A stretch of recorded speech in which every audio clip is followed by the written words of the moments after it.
It is the month of Muharram, one of the 4 sacred months in the Islamic calendar. It's also the first month in the Islamic calendar, which follows a lunar cycle. New Year in Canada was on July 29th, making July 30 the first of Muharram. Muharram contains some very special days that Muslims commemorate. And to talk to us about how Canada's Shia community is commemorating, we talk to Sheikh Mohammed Rizvi. Assalamu alaikum and welcome to the show. Alaykum assalam wa rahmatullah, sister. Thank you for joining us. You're welcome. Can you tell, in case there's somebody amongst the audience who's not aware, what is special about Muharram? For the Shia Muslims, Muharram actually is a very significant month for us because it is related to this commemoration of the massacre which took place in Karbala in Iraq in the 61st year of the Hijrah, where Imam Hussein alayhi salam, the younger grandson of the Prophet, along with his companions, about 100 people, were massacred on that one day known as the day of Ashura, the 10th of Muharram. And this is commemorated by the Shias globally in a very intense manner. Now, unfortunately, there have been a lot of killing in Islamic histories, but why would it be this particular massacre that would be special and to commemorate? Well, I think the first issue would be the person who was killed. You know, you're talking about the younger grandson of the Prophet, Hussein, and we can talk about it quite a lot, but I'll just suffice with 2 very short statements from the Prophet in the Shi'i and Sunni hadith sources, where in one the Prophet says, Husaynun minni wa ana min Husayn. Hussein is from me and I am from Hussein, which shows a very, a very important, status for Hussein, especially the latter part where he says, I am from Hussein. In a sense that the survival of the faith, the spirit of Islam would be by his sacrifice. And the other statement, which is again in the all Muslims agree on that, where the Prophet said, Al-Hasan wal-Hussein Sayyid al-Shabab Ahl al-Jannah, Hassan and Hussein, the 2 brothers, the grandsons of the Prophet, they are the chiefs of the youths of paradise. So you're talking about somebody who has a higher status in this dunya, in this world, as well as the hereafter. And so his massacre for us and of his small group, it was an important issue not to be forgotten. You mentioned that Shia worldwide commemorate this. Is there anything different about the rituals that you will do in the Canadian context? I think the way it is done would be very similar all over, but the language would change. It depends because we are in Canada. So you have all different kinds of, Shia Islamic centers. But now the trend is to have more English-speaking, scholars to come in.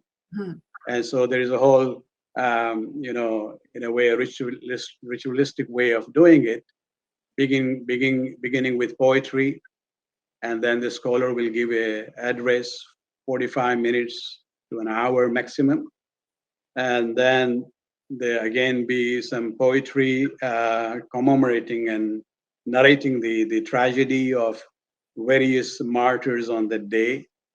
And so this happens every night for 10 nights. I want to ask you more about that in a minute, but just to get back to the question of language, I know that in some of the other mosques, it's very controversial if an imam decides to give a khutbah, a sermon in Arabic or English. Do you have that same controversy in the Shia mosques?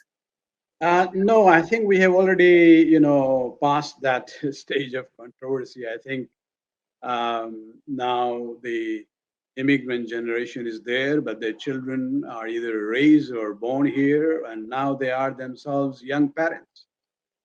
And so I think would that be a majority? Would the younger generation now be a majority of the congregants, and that's why people are switching to English? I would say yes. Yes.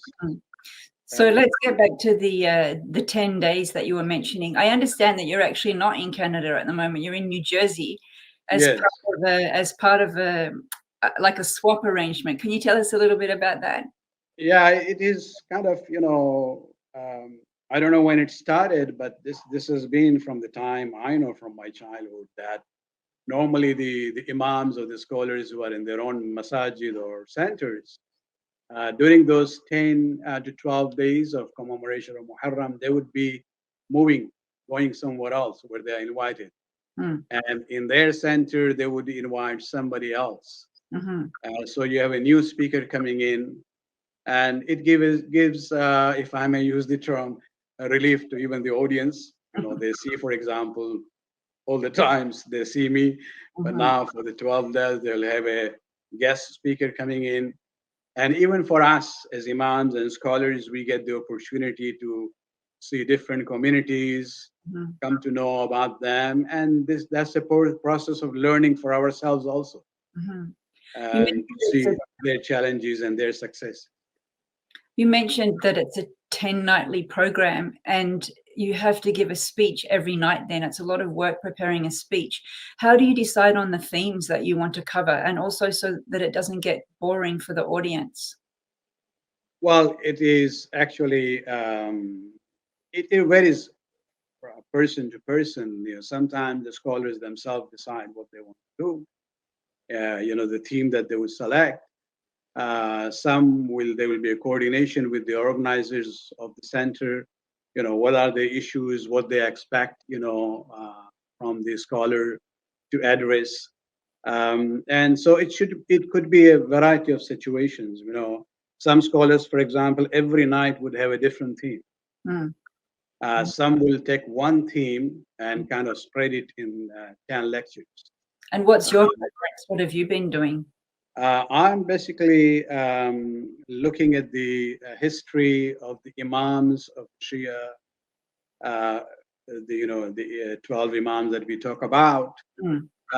and I'm focusing actually not just the events and history um, per se, rather I'm looking at the events of how we can relate to those examples about living as a minority in this part of the world, Mhm. especially our participation and interaction in the socio-political system here. So we don't have a lot of time left, but can you just give us a glimpse of what the answer you give to that question is? Well, the answer, basically, I'm trying to give different scenarios that there is no yes and no answer to that. It's not a black and white situation. Every situation has to be evaluated on its own, and then you should decide whether you would cooperate with the system or you would stay aloof, or Mhm. if you cooperate, what level of cooperation would be there.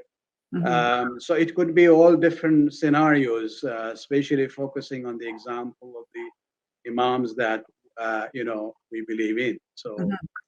Uh, so it's not a black and white or yes and no answer. But the emphasis is that even though we are a non-Muslim system, we cannot be living in isolation. We have Mhm. to be part of the system, at least to make things better for minorities, and especially for the Muslim minority in this part.